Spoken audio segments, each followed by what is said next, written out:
Yes, okay, good. So yeah, let me get started. So let me thank the organizers for the invitation. Thanks everybody for being here. I will try to be as coherent as possible given the jet lag, but I think it's going to work out. As Srubabati just said, if you have any questions throughout the lecture, please ask.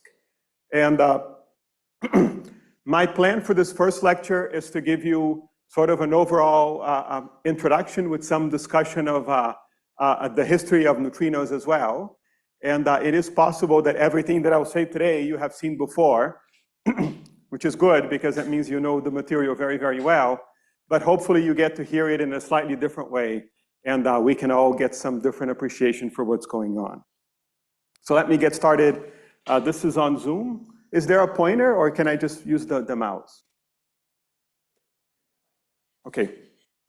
You'll get one. Okay, that's fine. So it's not important. Okay, so let me get started right away. So what I want to try to do in this first lecture is to give you a very brief and very biased and very incomplete history of neutrinos. And I hope to end by getting to the point where we talk about the last, let's say, 50 years of neutrino physics, where we learned a lot of things that were not standard. And then I'll tell you about how we resolved that. And I'll hopefully get to an introduction of neutrino oscillations. I am sure you've gotten an introduction to neutrino oscillations before, so I will be relatively brief in that. And then depending on how this first lecture goes, I'll figure out what we're doing tomorrow and then on Wednesday. So I presume that these slides will be shared. So here's a very incomplete list of references that might come in handy. There are actually many more. Thank you. Okay, my time hadn't started. Okay, so this is a very, very biased, incomplete history of, let's say, summaries of neutrino physics. There's a couple of things I wanted to highlight. Several years ago, there was a school in the United States that was also dedicated to neutrinos and dark matter. And some of those lectures are online, and you can find them there. And in the United States, we recently had this very long planning process. It's called a snowmass, which many of you have heard about. This planning process also generated a lot of what are called white papers and a whole bunch of reports. Most of those are not very good, but some of those are kind of interesting. So I think if you look around, you might also get some nice introductory discussions of what are big questions in neutrino physics and how we hope to answer some of those. Okay, so that's the plan there. Okay, so let me get started by telling you the stories that you should have known already. And again, the hope is that you've seen bits and pieces of this before, but I'll try to weave it into some narrative. And if you want to talk about neutrino physics, the best place to start is probably at the turn of the 19th to the 20th century with the discovery of natural radioactivity. And this is something that officially happened in 1896 when this French guy here was actually studying some material that had uranium in it. And you probably have heard this story before, so I'll tell you the short version of the story. So the story is people were curious about the fact that there's some materials that you could expose them to light. And after you were done doing that, they would fluoresce. They would just emit light by themselves after so you sort of put them outside in the sun, which here apparently works very well. And then you just study what happens afterwards. So this is what they were studying. And he was going to do this kind of an experiment in Paris. And I think he had to go on a trip. And he sort of forgot about it. And he took these uranium salts and he put them on a drawer. And he really forgot about it for about a month. And then when he remembered it, he sort of opened a drawer and he saw this material was just sitting there. He also noticed that the material was sitting on top of some photographic plates. That was their detector at the time. That was the whole detector. They would basically take pictures of the material if you want. So this uranium salt was sitting on top of some photographic plates. This had been there for a long time. So he didn't know if the photographic plates were still good. So he decided to develop one of them to see how it looked. And the one thing that's very important is on top of where, or below where the material was, he got a little signature, okay? So he thought that was very strange. And he thought, of course, that the photographic plates were not working very well. But he did the experiment again, And to make a long story short, what he found was that somehow this uranium material was leaving a signature on a photographic plate. So that means that there was something coming out of this material that could leave a signature in another material like a photographic plate. Okay? And I hope you've all heard a version of this story before, but this is sort of an impressive discovery that people made, which is that if it turns out that there's some materials that know how to emit energies by themselves, you don't have to excite them, you don't have to put them inside of an electric field, you don't have to put them inside of some medium, they just spontaneously emit radiation. Again, we're not impressed by this, but 125 years ago, people were very impressed because this is not something that they knew existed. So they started studying this radiation. And again, you've all heard about this before. They study the radiation in a variety of ways. And of course, the experiment that you do is the experiment that you think. So you have one of these mysterious sources of some radiation, and then you see what the radiation does. And the types of questions that they asked are very simple questions. So one question you can ask, for example, is, if I have my radiation, so my radiation source is here, and my photographic plate is over here. So the kinds of questions you can ask are not so many, especially if your detector is a photographic plate. Okay, but one thing you can do is that you can put an obstacle here, and you can ask what happens with this obstacle. And that's the first thing that they did. And then when they did that, they found that there are three kinds of radiation. There's one radiation that was very easy to stop with an obstacle. You could take a piece of paper and you would stop the radiation. There's another radiation that was not so easy to stop. And then there's a third kind of radiation that's really hard to stop. And those were called the alpha, beta, and gamma radiation. And again, alpha, beta, gamma because of the Greek letters in the Greek alphabet. Then the next thing you can do, which is more sophisticated, is that you can put this radiation inside of a magnetic field, and then you see what happens. So if you put the radiation inside of a magnetic field, if you have a source that emits all kinds of radiation, you get one kind of radiation that goes this way, the other one that goes this way, and the other one that goes straight, which tells you that some of these objects that are being emitted have positive charge, and they're actually kind of heavy. The other type has negative charge, and it's actually very light, and then the third kind had no charge at all. And again, these are the classifications of alpha, beta, and gamma radiation that we've all learned in like a high school or the equivalent of high school, wherever it is that you go. Okay? So this is a story, and this, of course, didn't happen in 1 year. This is like a 10, 15-year period where people were studying the nature of this radiation. But that's step number one in our story. Step number two is very fast, but it's kind of amazing to appreciate the fact that all of this happened before the electron was discovered. So electrons were identified when people were studying gases that you put inside of an electric field, and then some stuff comes out and they leave a little track, and eventually they discover that these are electrons.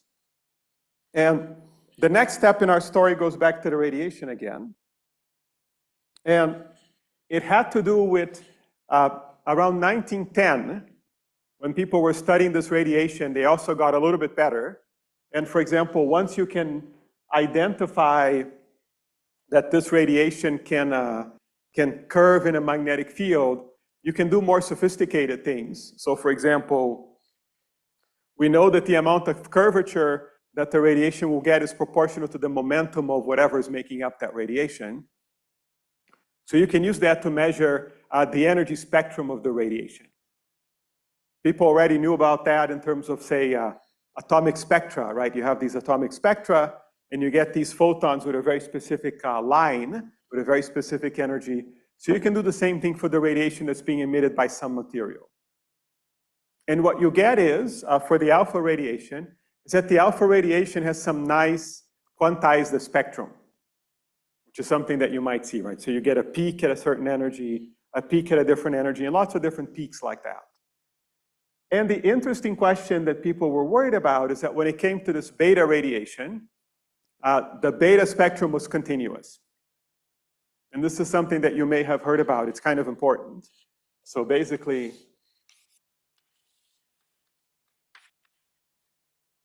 you got some spectrum that kind of look like that. And people were trying to understand why and whether this was something that they should be worried about. And this is a very, very big problem that took a very long time to solve in physics. Now, why were they worried about this? Okay, they were worried about this for several reasons. One reason was kind of a stupid reason, but nonetheless, it was something that they were worried about. If you read papers from those times, this is in the time when quantum mechanics was being invented. And quantum mechanics was all about things being quantized. You know, energy levels are quantized. Angular momentum is quantized. Understanding these line emissions from atoms, that was also quantized. So this clearly wasn't quantized. There was some continuous spectrum. So that was a little bit odd. So people were a little bit concerned about that. A bigger concern was that people started characterizing what this radiation was about. And the best physics description they had of that was that somehow, spontaneously, a nucleus could turn into a different nucleus and emit the radiation. So that's what happened, say, with alpha radiation. And it's also what happened with beta radiation. And by the way, they also found out that this beta particle had the same mass as the electron. So they said, oh, this looks like an electron. So basically, the idea was that a nucleus was turning into another nucleus and emitting an electron. That was the physics of that, which is not wrong. That's correct. But one thing that's interesting is that because this is a very simple decay process, if you apply energy and momentum conservation to the process that you want to try to study, not only can you predict the energy that the electron comes from, it's a unique, well-defined energy, it's also only one energy. So basically, from a phenomenological point of view, even if you know nothing about what's going on with this radiation, what you predict is that all of your electrons have to come out with this energy here. So you kind of expect that delta function right there, and that's not what you observe in the experiment, right? So what you observe in the experiment is this continuous spectrum here. And by the way, this continuous spectrum is telling you that the electrons come out with less energy than you thought they should have come out with. So that's what people were interested in. And it was a very big problem. And it had many solutions at the time. The most obvious solution was that it was an experimental problem. That again, you know, these experiments are hard. We're measuring this using these very bad detectors. And maybe there's something going on with our experiment. And maybe what's really happening is a collection of peaks, but somehow the energy resolution is smoothing things out and we don't get to see the peaks, let's say. So that's one possibility that people were contemplating. Another possibility was that all of the electrons were really produced with this much energy, but somehow as they were leaving the material, they were losing energy, which is also a really good idea. That's sort of, I guess if you were a betting person at the time, you would probably bet on that, because we need to understand how does this radiation, quote unquote, come out of the material. And that was one of the good hypotheses at the time. And it turns out that in 1914, this guy Chadwick, who turns out to be very famous for lots of things, he also discovered the neutron 15 years later. But he did a whole bunch of different experiments to test this hypothesis that the electrons were losing energy, and he convinced everybody that that was not the case. So, and you can do that in lots of different ways. You can do that by changing the size of the material, or making sure that you only get electrons that come from the surface of the material, and all kinds of clever things that he did. You know, you could ask, if the electron is losing energy inside of the material has to heat up. And he did all kinds of very sophisticated measurements at the time to convince everybody that the electrons were not really losing energy in the material, and the spectrum really looked like this continuous spectrum that people see here. So that was known by the middle of the 1910s. And before I go on to talk about what the solution was, I think it's important to understand where people were around 1920 in terms of understanding atomic nuclei. So first of all, they knew that atomic nuclei existed, so that was good. They also figured out that the masses of the nuclei of atoms were all kind of proportional to the proton mass. That's what we know today. So you learned that in high school. So people were figuring this out. So for example, if you look at helium, the mass of helium is 4 times the hydrogen mass. If you look at carbon, the mass of the carbon nucleus is about 12 times the mass of the hydrogen nucleus. So that was a really big hint that people had at the time that somehow these nuclei were constructed out of things that have to do with hydrogen. So that was the main idea. So that means if you wanted to build a model for a nucleus, what you would do is you would say that, say, a helium-4 nucleus was made out of 4 protons. Okay, that's a really bad model because the charge is wrong. So you can fix that by saying that the nucleus is made out of 4 protons and 2 electrons. And that works really well. The electron mass is very light, and you get the right charge. And on top of that, you also explain beta radiation, because you have the nucleus is a bag that has a bunch of protons and electrons inside, and then somehow, sometimes one of these electrons escapes. That's beta radiation. This model works really well for many things. So that's what people were doing in the 1920s, except that this model had some big problems as well. Okay? One really big problem was that if you explain some nucleus like nitrogen-14, you would say it has 14 protons and 7 electrons. And people were also starting to learn about statistics. So people were learning lots of things at the same time, which is kind of amazing. So they were learning about statistics, and it turns out that by having the neutron be that way, you would make a prediction about its nature. And you would say that nitrogen-14 was a fermion, because it has an odd number of fermions in it. Except you can do the experiment, and the answer is that it's not a fermion, it's a boson. So that's a problem. That's really a big problem, by the way. And then there's another funny problem that has to do with magnetic moments. That's also something that you learn about, right? So you learn that both the proton and the electron have magnetic moments. But you might also remember that the electron magnetic moment is very big relative to the proton magnetic moment. And the magnetic moment of these nuclei were about the same size as the proton magnetic moment. So that means that even though you have all of these electrons inside of the nucleus, the way in which they contribute to the magnetic moment of the nucleus was not what you expected at all. Okay? So this is the problem. So what was the solution? Well, the solution was to postulate that inside of this nucleus, the electrons were very strange. Okay, that the electrons behaved in a very non-trivial way. They had a different magnetic moment. They didn't behave like fermions, and they could even violate conservation of energy. Okay, so that's what people were thinking at the time. And I will say, this is a really, really bad idea, but that was the best idea that they had at the time. Okay, so that's where they were. And the thing that's here in the bottom of this slide, so here there's a quote from a textbook. So it's not just a paper, but a nuclear physics textbook from the 20s that mentioned that electrons inside of nuclei are weird. And the author's trying to convince us that that shouldn't be a surprise because they're super weird. You know, they do all kinds of bad things anyway. So if they violate conservation of energy, that's another problem that we have to worry about. So this is where people were in the 1920s in terms of understanding both beta radiation and at the same time understanding how nuclei work.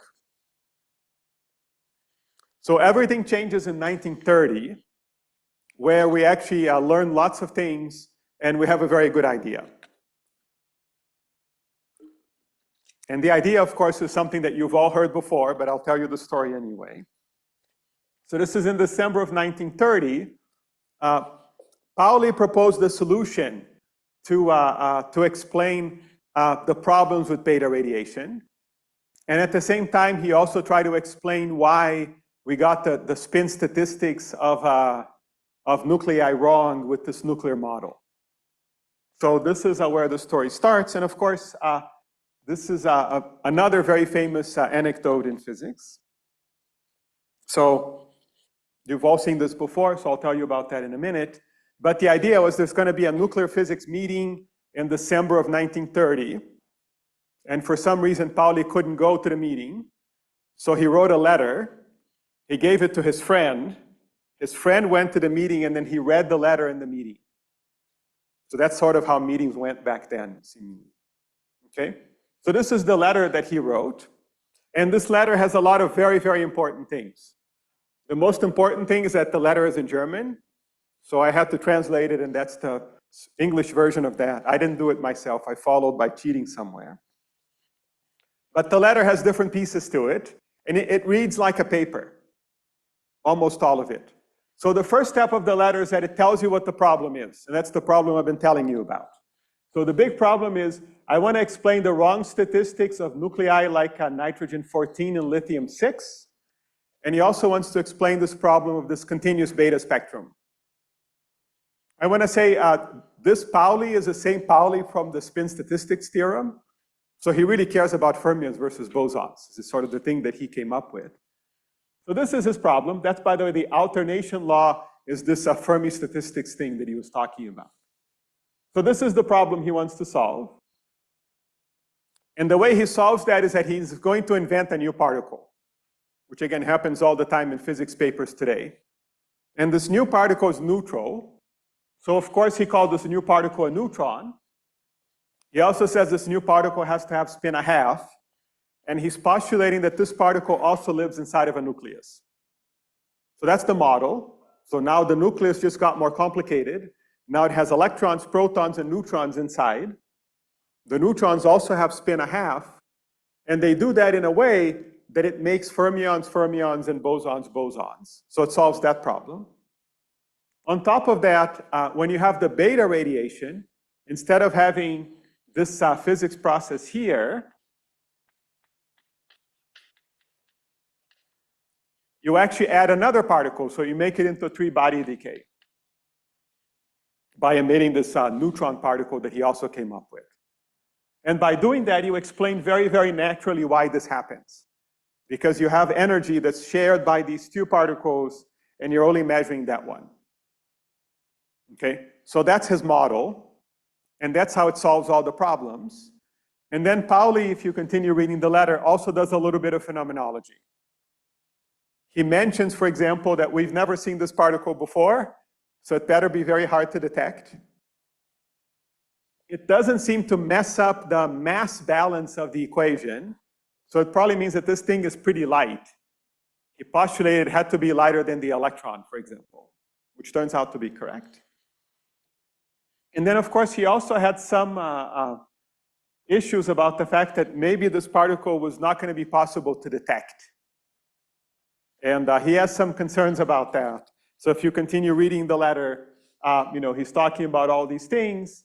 And by the end of this paragraph, he's sort of done, so if this were a paper, this paragraph has the problem, the model, and the phenomenology. And then what's happening over here is just his bemusing about his solution, let's say. And he says that he doesn't really like this idea because he doesn't like the idea of hypothesizing new particles that don't exist. So he doesn't think that's such a hot thing to do.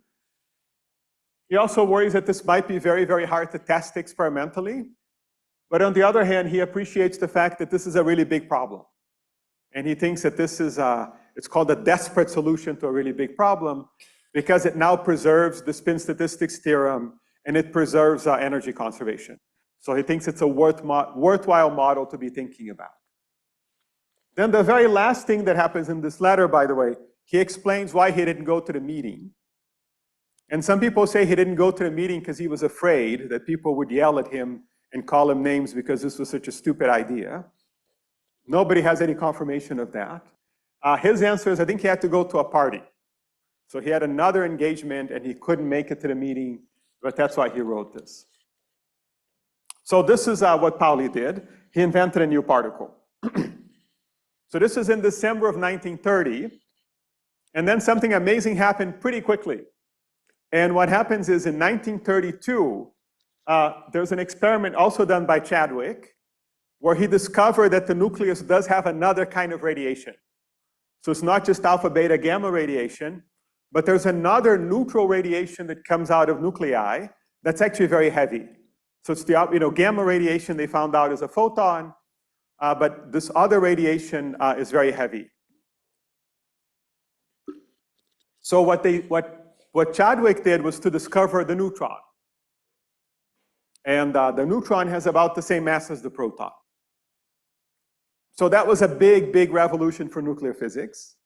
But as far as we're concerned, the most interesting thing is that whatever this neutron was, it had nothing to do with the particle that Pauli had hypothesized, because the mass was wrong. And there's another anecdote, which I think is even correct, is that when the neutron was discovered, Fermi was in Italy. So Chadwick was in Britain, by the way. So, but Fermi was in Italy, and he was giving a talk about the neutron. And he was explaining how Chadwick had discovered this neutron particle and giving all the properties of the particles, and then somebody at the end of the meeting asked a question. And the question was the one that you're thinking about, which is, somebody asked, hey, Pauli just hypothesized this neutron. You've just found a neutron. Are they the same particle? And then Fermi said, no, no, no, they're different particles because the one that Pauli hypothesized is very light. So Pauli called it a neutrino. Now, if you know Italian, neutrino means a little neutron. So that's what a neutrino means. A neutrino is just a particle that's a small version of a neutron.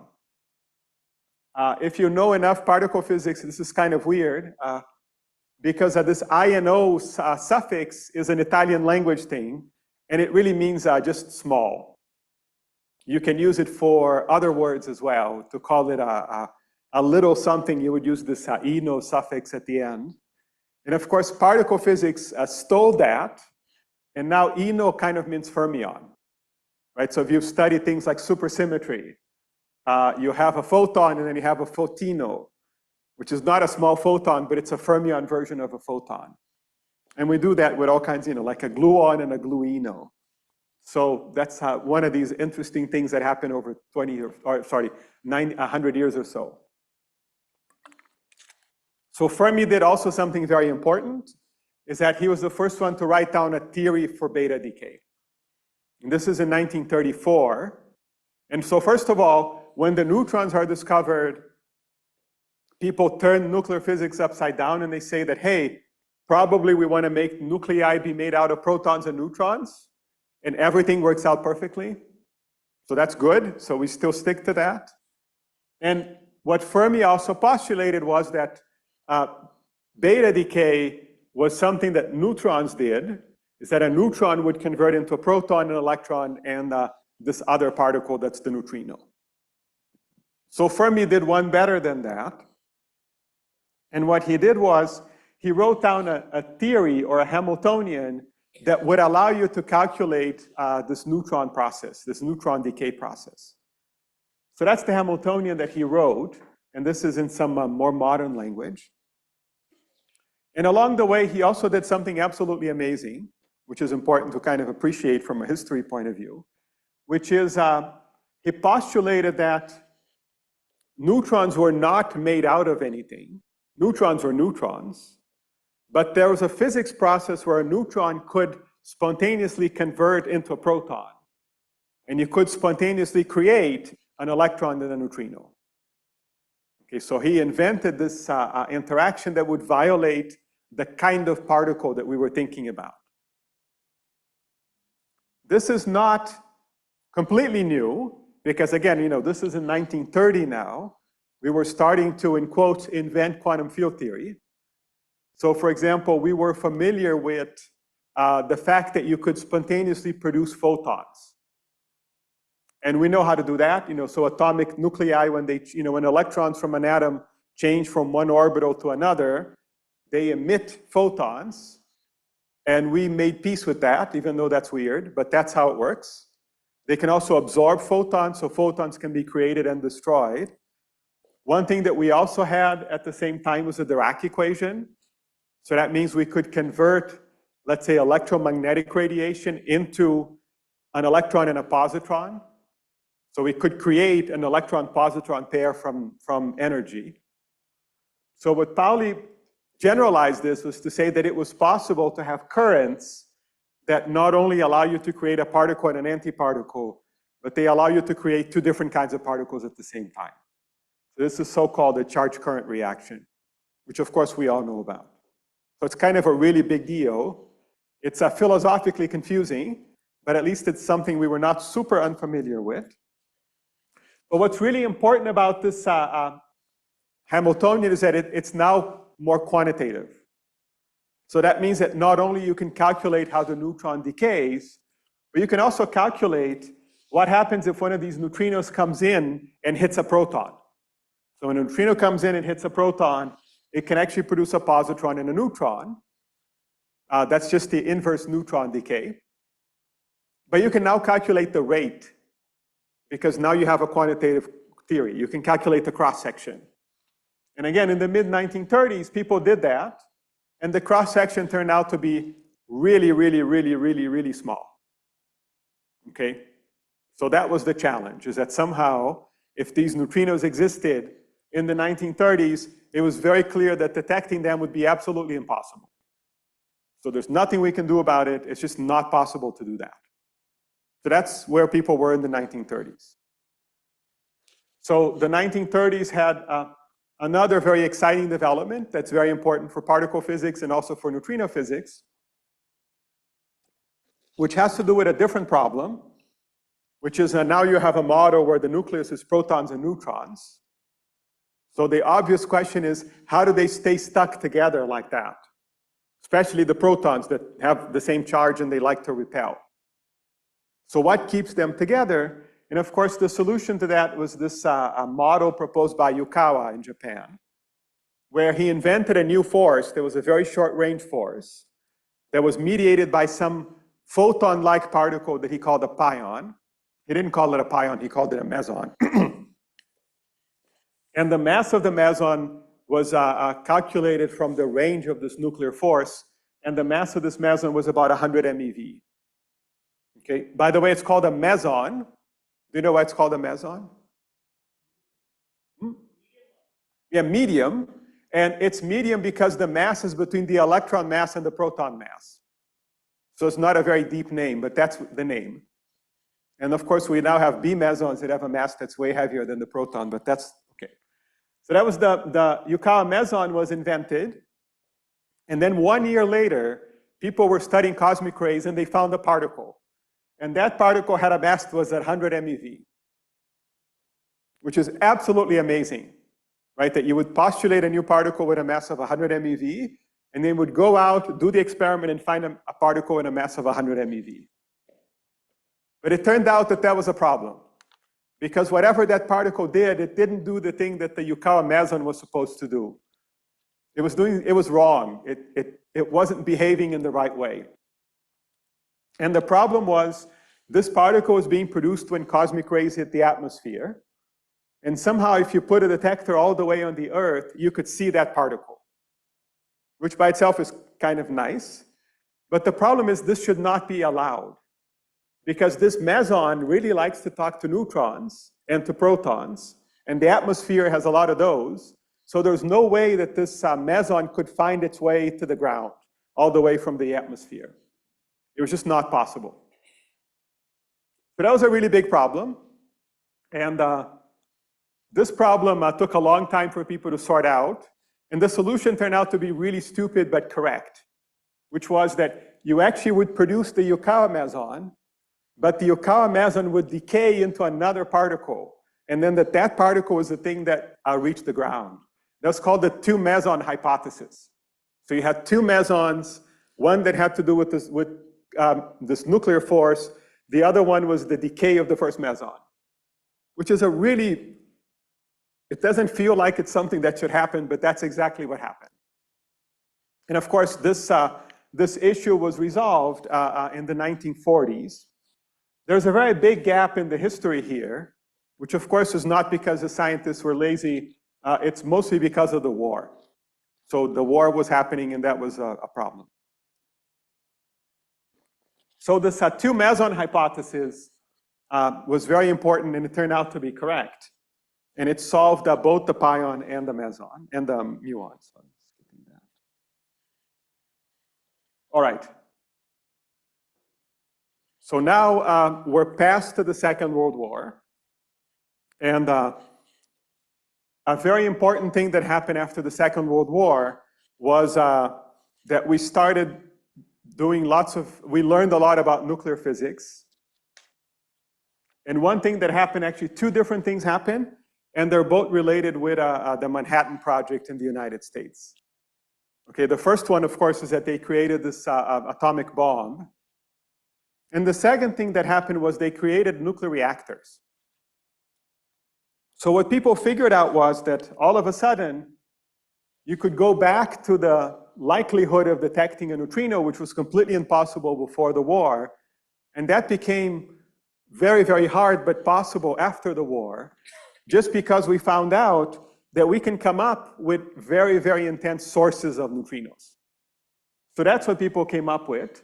And this was this proposal in the 1950s. There's this thing called a Project Poltergeist, which was to detect a neutrino. It was led by these two guys, Reines and Cowan. And their idea was to discover the neutrino by looking at a very, very intense neutrino source. One thing that you may or may not know, but it's a really good story, is this was the first idea. And the first idea was to detect neutrinos that were coming out of an atomic explosion. And these were so these things happen in the desert in the United States because people were developing better nuclear weapons. So this is a sketch of what the experiment was. And the idea is not crazy from a physics point of view, because these nuclear explosions do emit a lot of neutrinos in a big flash of neutrinos. So this is the idea. So you have an atomic bomb going off over here. You have a detector over here. And then you're going to detect the neutrinos coming off of the explosion. That's the idea. There are lots of problems. The main problem is that there's an explosion going on. So the detector doesn't like that. So their idea was to, as soon as the explosion happened, they would let the detector fall. So you would make the detections in free fall. And then you would collect it here with, this says feathers and foam rubber. So that's for the detector to land safely and not break. And this is the proposal that they made. And it actually got a go-ahead, but it was never built because they came up with a better idea. And the better idea was to use nuclear reactors. So nuclear reactors are like a controlled atomic explosion. So they don't emit as many neutrinos instantaneously, but they emit enough neutrinos if you wait long enough. So that was the idea. And you're going to hear about this, or you've heard about this before. The way that you detect these neutrinos is by having them hit a proton and produce a positron and a neutron. And the trick was, so your signature is a positron. That's a really crappy signature. Lots of things look like a positron. Okay, and you can't shield them, you know. So that was, so what they figured out is that if you also measure the neutron at the same time, you could get rid of a lot of backgrounds by doing what's called a coincidence measurement. So you first measure a positron.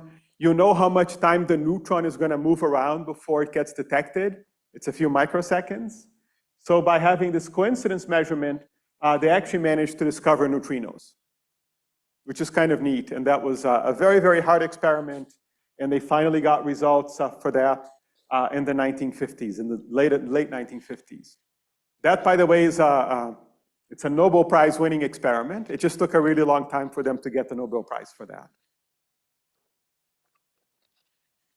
So this was the first evidence we got that these neutrinos could be detected. So that's, if you want, that's the, people consider that to be the ultimate confirmation that the Pauli idea was correct, because not only you could make neutrinos, but you could then make the neutrinos do something afterwards. There are a couple of other experiments that are very important that happened later on. This one in 1958 is very famous and very interesting. And what they did was one of the postulations of Pauli was that the neutrino had spin a half. So how do we measure that? And you get a lot of indirect information about that from the neutron decay and from the beta decay of other nuclei. But there was a very interesting experiment which was the following. So people look at electron capture on some weird nucleus. This is europium, which is known to have spin 0. So you measure this, and the electron capture gives you an excited state of another weird nucleus called samarium. And then this samarium undergoes, so this is an electron capture that turns a nucleus into another one. So a neutrino gets emitted. The samarium is excited, then it quickly decays by emitting a photon. That's the idea. So why do you care about all of that? Because you can measure this photon. And what you can do is, by measuring the angular distribution of this photon, and by knowing the spin statistics of all these intermediate steps here, you could infer that not only the neutrinos had spin a half, but you could infer that the neutrinos that were produced in this process were 100% polarized. So they measured the helicity of the neutrino. They didn't really measure the neutrino, they measured the photon that came out, but the neutrino was an intermediate step, and it allowed you to figure out that the neutrino had spin a half, and that in these processes, the neutrinos were 100% polarized. Okay, good. So we're learning about neutrinos.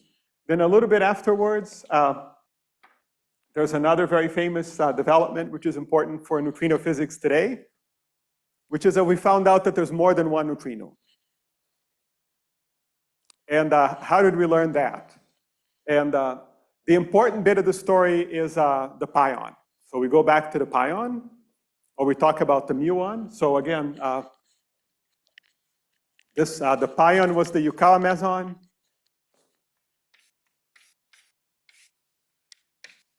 And the Yukawa meson is known to decay in this way. And I'm not putting the bars on the antineutrinos, but you know what I'm talking about. And then the muon also decays.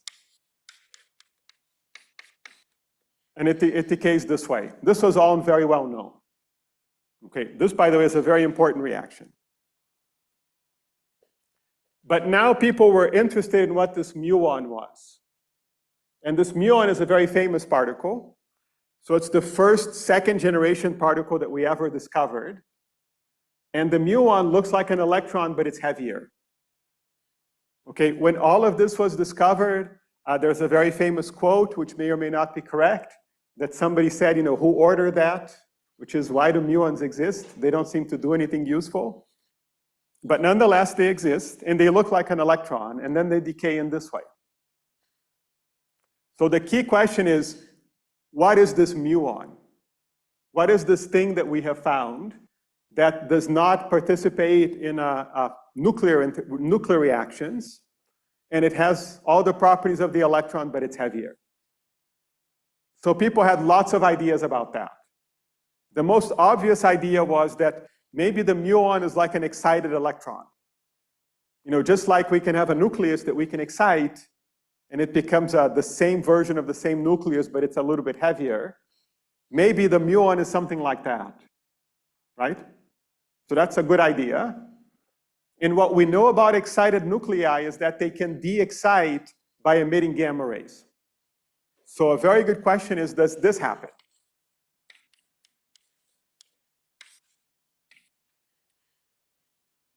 That seems like a good question. And people started asking that question, and sure enough, it doesn't happen. There's something worse, which is, so that meant that the muon is not an excited electron. Okay, good, we can put that hypothesis aside. But the muon still decays in this way. And by the way, we knew this was the reaction that was going on at the time. So even if you don't like the muon to be an excited electron, you could still write a diagram that goes like this, right? So here's a muon, It goes to electron. Here's the neutrino and the antineutrino, and they can annihilate because one is the antiparticle of the other. And then you add a photon somewhere, like here. So this has to happen, right? You know, this is a quantum field theory thing. It's not forbidden by anything. And you can even calculate the lifetime. Even if you do it wrong, you get 10 to the minus 5. So you can look for mu to E gamma with a branching ratio of about 10 to the minus 5, and sure enough, it doesn't happen. It doesn't happen at 10 to the minus 6. It doesn't happen at 10 to the minus 10. And as far as we've gotten to today, it doesn't happen at 10 to the minus 12. So the question is, why doesn't that happen? Okay? And the answer is that this diagram is wrong. And what happens is you have to postulate that these neutrinos are different particles. Because if you postulate that these neutrinos are different particles, you can't close this loop anymore. Right? So this is not allowed. And this is the solution. So because mu to E gamma doesn't happen, you have to invent that there's more than one kind of neutrino. Okay, so that was, that by the way is considered to be very important because that's the definitive confirmation that the muon is a different particle because there's a different quantum number that distinguishes it from electrons. This lepton number, this lepton flavor number, I apologize. So the question is, how do I do an experiment to test for that? And the idea is you go back to pion decay. So pion decay produces muons and muon antineutrinos. So now if you do an experiment where you produce a bunch of pions and you produce a lot of these muon neutrinos, you can try to detect those, and then you ask, what do they do when they interact? And the question is, if a muon neutrino hits something, does it produce electrons or muons? If it was the same neutrino, it would be agnostic about producing electrons and muons. And it would probably like to produce electrons more because the electrons are lighter. It's easier to produce electrons. But what they found out in this experiment, this is a famous Letterman, Steinberger, and Schwartz experiment. They found out that the muon neutrinos are really muon neutrinos. They're not electron neutrinos. So if you want, this experiment is known for discovering the second neutrino. Okay? By the way, this experiment here also got the Nobel Prize. And it got the Nobel Prize before that one, which is very strange. But this is also a very important experiment because this is how we make neutrino beams today. So what these people really did, they were accelerator physicists. Not all of them, but they're mostly accelerator people. And they found this very clever way of making a lot of muon neutrinos, and they're kind of all going in the same direction. And that's how all neutrino experiments work today. So to short circuit the story, this is in the 60s. In the 70s, we found another lepton, you know, the tau lepton, which is just like the muon and the electron, but it's heavier. And of course, instantaneously after that, people postulated that there had to be another neutrino, a third neutrino that had to be different. And the evidence for that comes in a variety of ways. A very pretty evidence comes from the LEP experiment that counts how many neutrino species there are. And they tell you that there are 3. So that means that the tau neutrino is there. But the first evidence we have of the tau neutrino doing something only happened in 2001. So already in this century. It's from the donut experiment at Fermilab, where if you want, they did the equivalent version of this Letterman, Steinberger, and Schwartz experiment by having a new tau source and having a tau neutrino be detected somewhere. So I want to say something about this experiment in case you've never heard of it. It's a very, very hard experiment. And the idea is the following. So you have to produce tau neutrinos. So how do we do that? The best way to do that is you have to produce a lot of taus. Or you have to produce a lot of D mesons. D sub S mesons, they decay into taus and tau neutrinos. So the way you do that is you take a very high energy proton, you heat it on a target, and then you produce all of these charm mesons and taus, and that will give you tau neutrinos. So you get a tau neutrino beam. The problem is in the process of doing that, you produce a lot of pions and kaons and all these other mesons that you've seen before. And sure enough, they're all decaying into muon and electron neutrinos. So that means that your tau neutrino beam is actually a beam of all kinds of neutrinos. And you can't prevent that from happening. So the way that people wanted to discover that is they want to have the tau neutrino come in and produce a tau. And then the tau moves a little bit in the material and then it decays again. And the idea was that the tau would decay into a muon because muons are easy to detect and they're very clean. So the tau would decay into a muon. And the direction of the tau and the direction of the muon are not aligned, right? Because the tau will decay into a muon and two neutrinos, so you get what's called a kink. So you have a tau trajectory, then the tau decays and you get a muon. So this is what you want to look for. So what you do is you take this very, very good tracking kind of detector. It's called an emotion detector. And then you expose it to your beam, and you're looking for something that looks like this. So it's a track with a kink in it. So this experiment is very hard because this experiment is kind of like taking a picture or exposing something to a photographic plate, and you just have a very, very large exposure. So that means that you see a lot of tracks at the same time. And then your job is to find this. So I want to show you a picture of how that looks in the real world. That's not it. Here's are the tracks. So these are all of the events that were seen by this donut experiment. I think this might just be one event, I forget. No, this is 4 events, yeah. And you see these kinks. So this is a track that does this. This is another track, this is another track, and this is another track. And this looks super easy. And you say, this is how this works. I believe it. This is how it really looks. So this is what it starts. These are all the tracks that you have. And you have at most one of those tau tracks in here. So the real job is to get rid of all the other tracks that don't look like this, right? So there's this ridiculously hard job of sorting out through all of these tracks that you have there to find one that looks like a little kink. And it's kind of amazing that people know how to do that. I mean, it requires a lot of blood, sweat, and tears to actually look at all of these stupid tracks and get rid of all the ones that don't look like what you're looking for to actually see the tau neutrino. Okay, so I went a little bit slowly, but let me summarize what we knew, and then I'll talk about what we didn't know, and that will be faster next time. But this is where we were before the discovery of neutrino oscillations, which I'll talk about next. We discovered that there are 3 kinds of neutrinos: the electron neutrino, the muon neutrino, and the tau neutrino. And these labels are characterized by the way in which they participate in the charge current weak interactions. And the electron neutrino knows how to produce electrons, the muon neutrino knows how to produce muons, and the tau neutrino knows how to produce taus. The important thing about neutrinos is that they only participate in the weak interactions, so they don't have any charge, and they don't participate in the strong interactions. They have spin 1/2.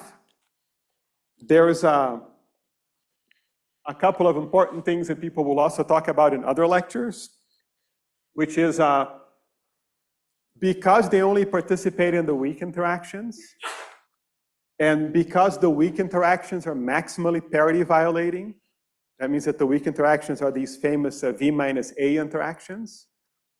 It turns out, curiously enough, that every time you produce a neutrino, it will be left-handed in nature. And every time you produce an antineutrino, it will be right-handed in nature. We have never done an experiment that violates that. Okay, so that's a very important, funny feature of neutrino physics, which is that all of neutrinos are left-handed, all of the antineutrinos are right-handed. And as far as we know, or as far as we knew until the solar neutrino experiments, neutrinos were also expected to have no mass, so they have 0 mass. And finally, there's an easy way to distinguish the neutrinos from the antineutrinos, which is to postulate a new interaction called lepton number. And by postulating this lepton number violation, lepton number conservation, you can tell whenever a neutrino was produced versus when an antineutrino was produced. So this is where we were, except for a few smaller problems. So I will just mention the very first one, or just introduce what changed. And what changed was that we started doing more experiments with neutrinos. And what we found out is that this story here is actually wrong. Okay, so that this picture here on the left-hand side is incorrect. So the big discovery that was made is that if you produce an electron, if you produce a neutrino together with the electron, or a neutrino together with the muon, and you allow the neutrinos to go a long way. So if you detect them right away, this picture is correct. That's what this short journey here is supposed to indicate. But it turns out that if you wait long enough, you can see the neutrinos change flavor. So the big thing that happened that I'll talk about next, starting next time, is that we discovered that it is possible to produce muon neutrinos but detect them as tau neutrinos. And it's possible to produce electron neutrinos and detect them as, let's say, muon neutrinos. And not only do we know that this happens, we can do that in lots and lots of different ways. So this is something that started off as what's called the solo neutrino problem in the 1960s. And it grew into the atmospheric neutrino problem in the 1990s. And it was ultimately resolved in the early 2000s that we know for sure that this neutrinos can change flavor. So that was the really big revolution that happened in neutrino physics, which is why you're having a neutrino physics school. Otherwise, we wouldn't do that because it wouldn't be that exciting. But because we've discovered these neutrino flavor changes, everything changed, and the neutrino became a much more exciting particle. So I will stop here. I don't know how to stop that, so I won't try. So, but I'm happy to answer questions if people have any.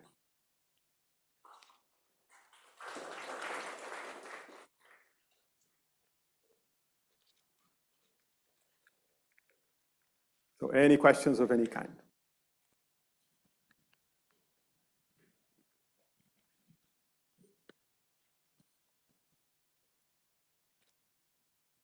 No, everybody's fine? Good. Going once?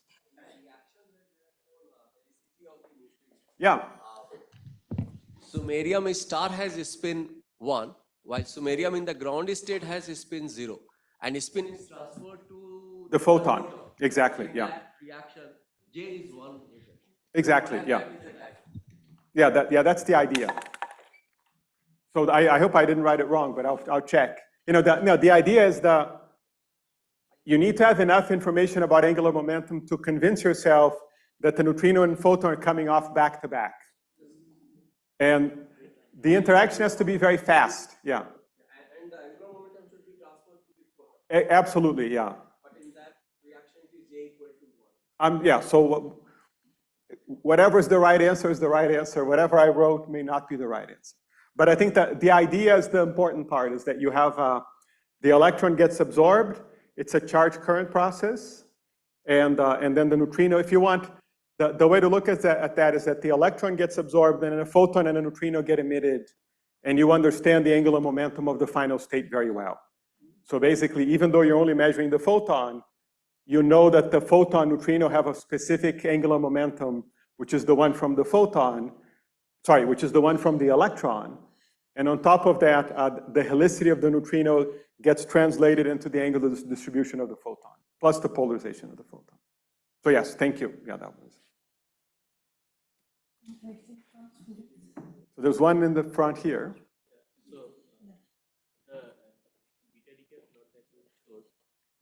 If there was no neutrino, then would it be only one delta function or a series of delta functions, because there would be nuclear states? Like, so if the neutrino wasn't there, then you really would just get a line like that. So the question is only one line or a series of lines? Oh, good, yeah. So the answer is we don't know, because it would depend on what kind of nuclei, states. Yeah. It would depend on how many different accessible states you had. And nowadays we know that there's probably, that's not true. When you have a beta decay, you can get different lines because you can go into different excited versions of the daughter nucleus. So for every excited version of the daughter nucleus, the system has a different energy. Now, there's one thing I wanted to say, which is, since people don't have more questions, if there are more questions, you can ask. There's one thing that's important to appreciate about the nuclear reactors or the atomic explosion is that the reason we get a lot of neutrinos is, first of all, there's a lot of material, but the chain reaction is very important. Because when the chain reaction is happening, you're actually producing a lot of highly excited nuclei that don't exist in nature. So all the intermediate steps of the chain reaction of the atomic explosion, which is also what's going on in the nuclear reactor, they are producing some highly unstable nuclei, and those are the nuclei that are undergoing beta decay. So not only do you have, if you want, a lot of beta decay nuclei, you also have an enormous amount of some very rapidly beta decaying nuclei that don't really exist. I mean, they only exist in an instant as the chain reaction is going on. So that's why it's such a powerful source of neutrinos. On the other hand, it also means it's very difficult to understand in gory detail what the spectrum of the neutrinos being produced is, because you have to know the properties of a whole lot of nuclei that are incredibly unstable and only last for some tiny fraction of a second. But that's the other part of this physics. If you want, it's kind of related to this, because you're producing a whole bunch of ends that don't really exist in nature. They only exist for a tiny fraction of a second. And then you have a whole lot of beta decays that are going on. And the whole spectrum is not just from one nucleus, but from a whole sort of a cascade of very, very different nuclei that are all very happy to undergo beta decay. And you can kind of understand that. What's happening is you have these very heavy nuclei that are breaking up into two. And it's very likely that the remnants of the breakup of this heavy nucleus, some of them will have too many neutrons in them. So they really like to undergo beta decay. Right? That's the main idea of beta decay, is that you start out with too many neutrons. The nucleus doesn't like that. So it allows the neutrons to decay to make into a more balanced nucleus. Right? So it's related to the fact that small nuclei tend to have the same number of neutrons and protons. Really big nuclei have way more neutrons than protons. They need that to make the nucleus exist. But when you break them up, if you take a really big nucleus with lots of neutrons and you break it up into two smaller ones, the smaller ones will be weird. They will have too many neutrons in them. So they have to undergo beta decay to get rid of all of these things. And of course, the neutrons also come out, which is the thing that makes the chain reaction go. All right, so I should probably stop. Unless there are more questions, but yes.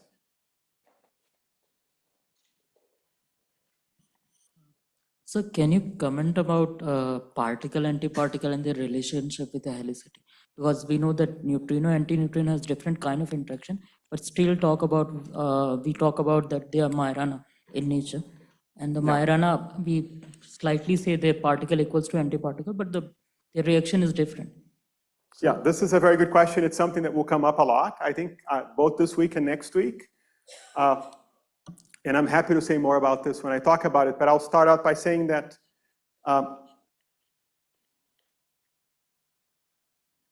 when the neutrino mass is 0, which is what people thought until recently, all that you need to know is that there are two states. There's a left-handed one, and the left-handed one, when it hits something, it always produces negatively charged leptons. And then there's a right-handed one, and when the right-handed one hits something, it always produces positively charged leptons. These are the only states that we know about if the neutrino mass is 0. We call them the neutrino and the antineutrino. We could call them whatever we want, but whatever they do looks like a neutrino and an antineutrino, as far as the interactions are concerned. And there's no interaction that will ever violate that if the neutrino mass is 0. So that's the language that we established very early on about the neutrino and the antineutrino. And basically, it matches very well the fact that the weak interactions violate parity. So what happens is the left-handed neutrinos do something, the right-handed neutrinos do the opposite, and for that reason, it's a good idea to call them neutrino and antineutrino. If you don't like that, you don't have to call them neutrino and antineutrino. You can call them anything else, but they clearly do different things. And in the massless case, it doesn't matter what you call them, it's always the same. In the massive case, life gets harder. And in the massive case, it's where you have to worry about whether the neutrino and the antineutrino are the same particle, or if they're a different particle, or if they're a particle and antiparticle pair. Because in the massive neutrino case, it is possible to have, well, no, I have to talk about something else, but it is possible to have a left-handed state come in and interact with what's called the right chiral interaction. And when that happens, and it only happens if the mass is not zero, you have to decide if it's possible to have a left-handed state coming in and producing a positron. And if that happens, the neutrino is a Majorana fermion. That means that the neutrino and the antineutrino can both create positrons and electrons. Or maybe the left-handed state can never create a positron. And that's what would happen if the neutrino were a Dirac fermion. And I'm happy to talk a lot more about this. And again, there will be dedicated lectures to this issue as well coming up in the next, I can't remember if it's this week or next week. But it's a very big, very important topic, which is also a source of a lot of confusion. And the confusion comes in because the neutrino mass is very small. So the distinction between neutrinos and antineutrinos, if you want, is not a meaningful question when the mass is zero. They always look different, but it becomes an important question when the mass is not zero, but it's a very small effect. So we tend to keep the language of neutrino and antineutrino, even though we shouldn't be doing that. And that was not a good answer, but this will come up a lot more during the school. Thank you, sir. All right, so